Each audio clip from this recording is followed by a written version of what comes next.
Salut tout le monde, ici Julie de Maison Jupiter et je suis aujourd'hui en compagnie de ma sœur Sophie. Salut Sophie! Salut. J'espère que vous allez bien. Donc aujourd'hui, on se retrouve pour une nouvelle série sur les 12 signes du zodiaque pour le mois de juillet. Donc, il y a tellement de choses qui se passent astrologiquement parlant par les temps qui courent. Vous allez voir, le mois de juillet est très intense. Donc, on a jugé bon de commencer à faire ça tous les mois, de passer à travers toutes les énergies, les énergies générales avec l'astrologie et le tarot, mais aussi des nouvelles lunes, pleines lunes, puis des grands événements astrologiques qui vont se passer. Donc, c'est ça, on va commencer. J'espère que vous avez bien survécu aux éclipses. C'était pas mal intense de notre côté. Je pense que vous pourrez en dire tout autant du vôtre. Et il n'y avait pas seulement les éclipses au niveau de l'intensité, il y a aussi l'événement majeur qui teinte toute l'année 2021, qui est le carré Saturne et Uranus. Et ce carré-là, il se passe 3 fois, puisque les planètes sont rétrogrades à un moment donné. Donc, l'aspect exact se passe 3 fois et on vient tout juste de passer le deuxième. Donc, mais on va le sentir toute l'année, le deuxième carré. Il était exact le 14 juin, si ma mémoire est bonne. Mais de toute façon, c'est des planètes qui bougent tellement lentement qu'on sent leur influence plus longtemps, malheureusement, pour cet aspect-là. Donc, c'est vraiment, ce carré-là, Saturne-Uranus, c'est vraiment des frictions entre des énergies qu'on veut, du changement, on veut de la nouveauté, on veut aller vers notre évolution. Puis, on sent qu'on est contraint avec des responsabilités, avec des contraintes, avec des règles. Donc, c'est un peu comme ancien monde, nouveau monde. Puis ça, on va sentir au niveau individuel et collectif, ça, toute l'année. Et le mois de juillet est particulièrement intense puisque s'ajoute à ce beau carré une autre planète qui vient s'ajouter au carré qui est Mars. Donc, on appelle ça en anglais un T-square, en français un carré en T. Donc, ça vient former 2 carrés et une opposition. Ça fait que c'est vraiment extrêmement difficile. Vous allez sentir probablement certaines sphères de votre vie qui vont avoir beaucoup de résistance, de blocage. Fait qu'on va aller regarder ça en profondeur avec chaque signe. Ça va être quelle sphère de votre vie. Les défis vont être où exactement dans votre vie. Mais parallèlement à ça, il y a un aspect très positif. Donc, vous voyez, je ne suis pas juste négative aujourd'hui. Il y a un aspect très positif qui est le grand trigone. Qui est parallèle à ce carré hanté. Donc, un grand trigone, c'est quand on a, mettons, 3 planètes ou groupes de planètes qui forment un trigone, qui est un aspect de support très, très favorable. Donc, un 120 degrés, un autre 120 degrés, et ça vient former un grand triangle, ce qu'on appelle un grand trigone. Et les planètes qui vont être là-dedans vont être Mars-Vénus, qui vont former à un moment donné, dans le mois de juillet, une belle conjonction en Lion. Donc, ça, c'est très positif aussi. Donc, Mars-Vénus d'un côté. Ensuite de ça, on va avoir le nœud sud en Sagittaire et Chiron et la Lune en Bélier. Donc ça va être une belle opportunité pour se défaire de schémas passés, surtout du point de vue relationnel, vu que Mars et Vénus sont impliqués là-dedans. Et le nœud sud, qui est en Sagittaire. Donc aussi des programmations, c'est très mental comme énergie, des blessures passées, des façons de fonctionner qui étaient basées sur des blessures puis des peurs passées. Donc, ça donne un très beau potentiel de se libérer de toutes ces choses-là. Donc, parallèlement, vous voyez, il y a de la tension, mais il y a aussi un grand potentiel de libération. Et on va avoir 2 lunations durant ce mois de juillet. La première qui est le 9 juillet, ça va être une nouvelle lune en Cancer à 18 degrés pour être exact. Et cette nouvelle lune-là, eh bien, elle va être opposée à Pluton. Donc, un grand potentiel de faire un nouveau départ qui va appeler à la grande transformation profonde. Et aussi, on va sentir probablement qu'on a un besoin de légèreté à cette nouvelle lune. On veut s'éloigner le plus possible de la lourdeur, de tous les événements qui viennent se passer de Pluton. En même temps, il y a Vénus et Mars qui sont en conjonction presque exacte. Donc, ça peut être très favorable pour le côté romantique, le côté relationnel. Nouveau projet de couple, de famille. Donc, j'ai dit besoin de légèreté. Et on s'est senti pris au piège dans des énergies plus lourdes de l'ancien monde. Donc, on essaie d'aller plus vers la légèreté et les émotions plus positives. Ensuite de ça, le 23 juillet, on va avoir une pleine lune en Verseau au 1er degré. Et celle-là, elle va être un petit peu plus challenging, un petit peu plus difficile, puisqu'elle sera en sandwich entre Saturne rétrograde et Pluton rétrograde. Donc, on va se sentir un peu pris au piège, bloqué dans ce qu'on essaie de faire avancer probablement.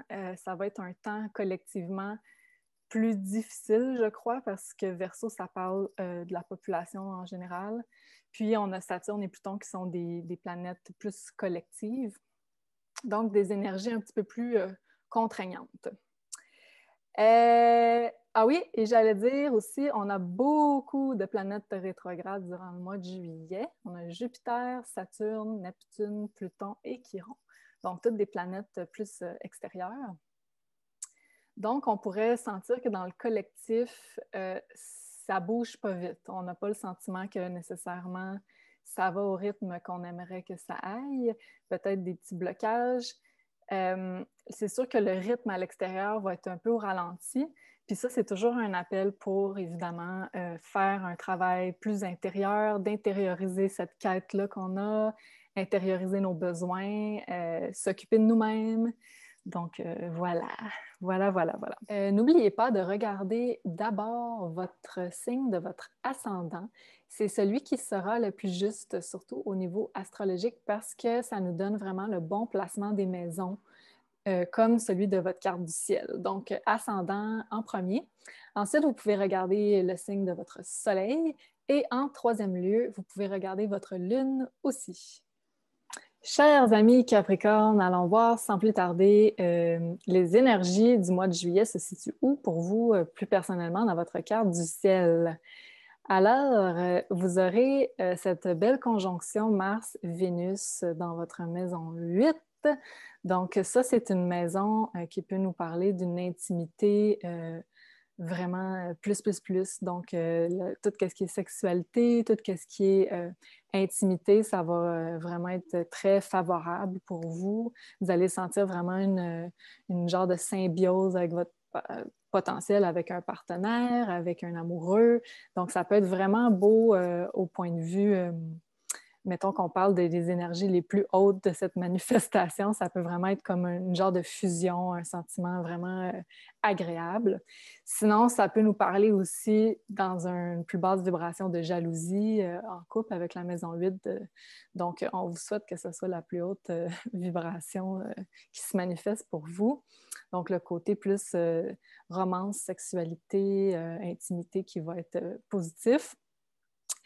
Par contre, le petit hic de tout ça, c'est que Mars et Vénus font partie du grand carré en T. Donc, ça oppose Saturne qui est dans votre maison 2 depuis un petit moment. Donc, Saturne est là pour vous apprendre vraiment l'école de la vie en ce qui a trait à vos finances, en ce qui a trait à vos dépenses. Donc, Saturne en maison 2, là, ça vous a probablement forcé à faire un budget plus serré, à vraiment regarder où vous dépensez votre argent, à être plus rigoureux avec vos finances, c'est ça, regarder vraiment plus attentivement comment vous gérez votre argent. Puis des fois, peut-être que vous trouvez ça difficile, probablement que vous avez beaucoup de responsabilités aussi financières, beaucoup de restrictions, c'est plus contraignant le côté financier avec Saturne qui est là. Puis, on a notre ami Uranus qui est dans votre maison 5, donc qui amène du nouveau, de la transformation dans tout ce qui est amour, romance, enfant, projet créatif. Et si vous avez une entreprise personnelle, entreprise à vous, donc probablement qu'il y a du changement à ce niveau-là. Donc, avec tout ça, c'est aussi des maisons très financières, les maisons 2, 5 et 8. Donc, ça nous parle de peut-être aussi vous avez peut-être des nouveaux projets en termes d'investissement, en termes financiers, puis vous sentez qu'il y a de la résistance. Vous êtes probablement aussi dépendant d'une autre personne pour faire ces investissements financiers-là, vu qu'il y a Mars et Vénus dans votre maison 8. Et la maison 8, ça parle d'investissement conjoint à deux. Donc, c'est probablement que vous êtes dépendant aussi d'une autre personne si vous désirez peut-être acheter une propriété ou faire un investissement ou partir à votre compte. Vous êtes dépendant du support d'une autre personne probablement. Et donc, ça vous pose certains bâtons dans les roues pour vos projets. Vous sentez sûrement qu'il y a de la résistance, qu'on a besoin d'être vraiment plus rigoureux au niveau financier. Mais le côté plus positif pour vous dans votre configuration de maison, c'est que vous avez Mars, Vénus, maison 8. On a le nœud Ketu, qui est le nœud sud dans votre maison 12 et Chiron dans votre maison 4. Donc, c'est un potentiel de guérir beaucoup de karma avec Ketu en maison 12, qui est en lien avec les vies passées, avec les anciennes façons de faire, surtout qu'est-ce qui est du karma familial et du karma relationnel. Chiron, qui est dans votre maison 4, vous êtes en train probablement de régler beaucoup de traumatismes d'enfance, de conditionnement qu'on vous a fait à l'enfance. Oui, c'est ça. Et aussi ancestral. Ancestral, oui, tout à Le fait. karma Les ancestral. ancêtres, qui est aussi la maison 4, la maison 12, oui, effectivement, merci. Fait que tout qu'est-ce qui vous a été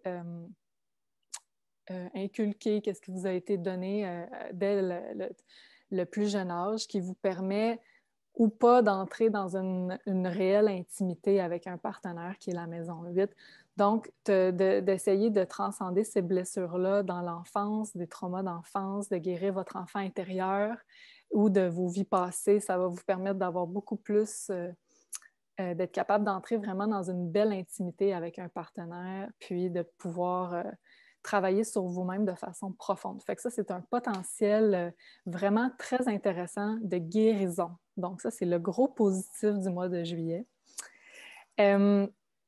Pour vous, les Capricornes, la nouvelle lune en Cancer du 9 juillet se situe dans votre maison 7. Donc, après ça, ça nous permet, la maison 7, c'est la maison des partenariats, du conjoint.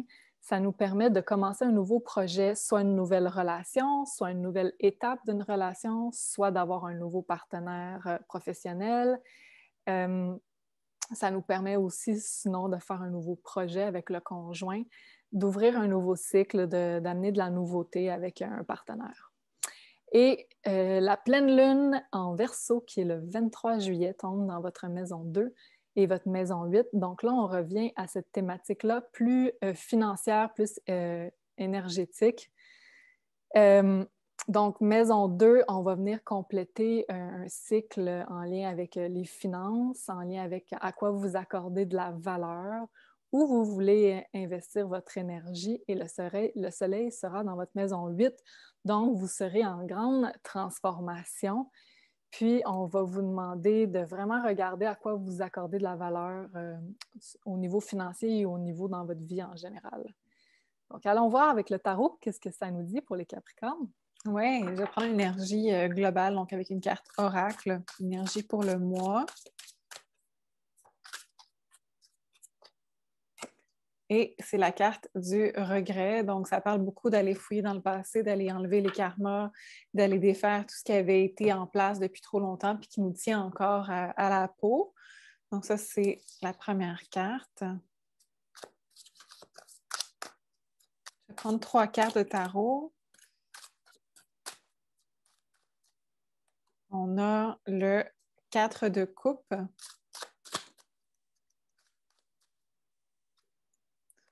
On a le 4 de denier.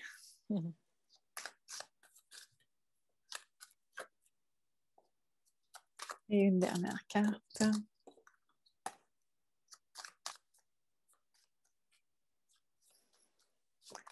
On a le 6 de bâton.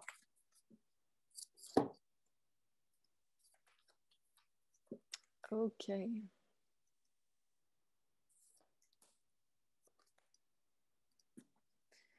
OK. Parfait. On a déjà 2 cartes. Donc, les 2 premières, c'est des 4. Ça parle de structure en place. Ces 2 cartes, en fait, on a 4 suites dans le tarot, un peu comme les jeux de cartes, là. Et donc, les 4 dans les 4 suites, il y en a des positifs, il y en a des plus négatifs. Ces 2-là, c'est les 2 que je trouve les plus négatifs, dans le sens où est-ce que le 4 de coupe peut nous parler un peu d'ennui, de ne pas voir une opportunité qui arrive, tandis que le 4 de denier, c'est une énergie un peu plus d'avare, de garder des choses, de tenir vraiment beaucoup aux choses.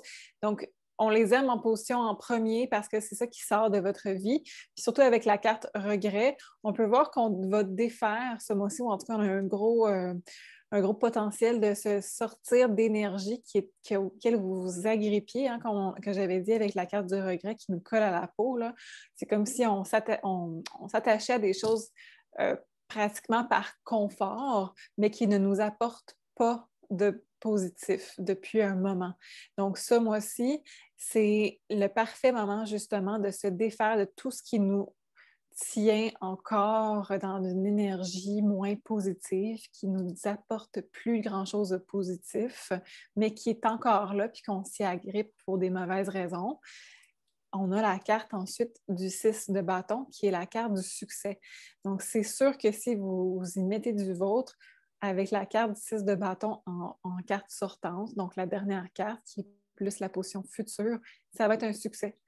C'est une carte dans laquelle on peut parler aussi d'avoir plus de confiance, on va être victorieux de ça, on va avoir une énergie qui va être plus publique, qui va être plus sociale, parce qu'on va avoir une énergie plus forte, plus déterminée, et on va avoir, ça c'est la carte conseil du mois qui est Become a Clear Channel. Donc, ce que ça me dit, c'est que vous allez vous défaire tellement de choses qui vous bloquaient que c'est comme si on nettoyait des artères. Là. Ensuite, le flot de bonnes choses qui est envoyé par l'univers va être capable de rentrer parce que vous allez avoir fait le ménage des choses qui n'étaient pas importantes ou négatives même, qui étaient dans votre vie, qui étaient en place par confort.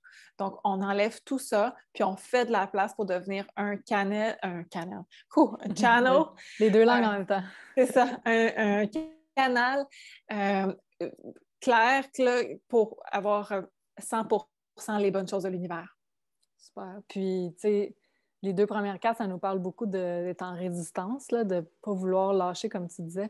Fait que je pense que, tu me corrigeras si je me trompe, mais j'ai l'impression que la clé du succès réside dans le fait de lâcher prise beaucoup.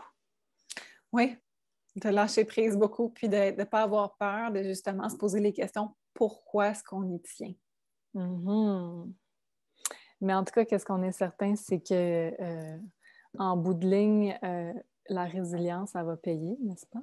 Absolument. Donc, posez-vous la question avec la carte regret, là, est-ce que vous êtes attaché à des choses du passé? Et si oui, est-ce qu'ils vous servent encore? Très bonne question à se poser en tout temps. Donc, j'espère que vous avez apprécié, chers amis Capricorne. Et si c'est le cas, donnez-nous un petit like et abonnez-vous à la chaîne. On apprécie énormément votre support. Et merci beaucoup à toi, Sophie. Merci à toi. Et à très bientôt, tout le monde!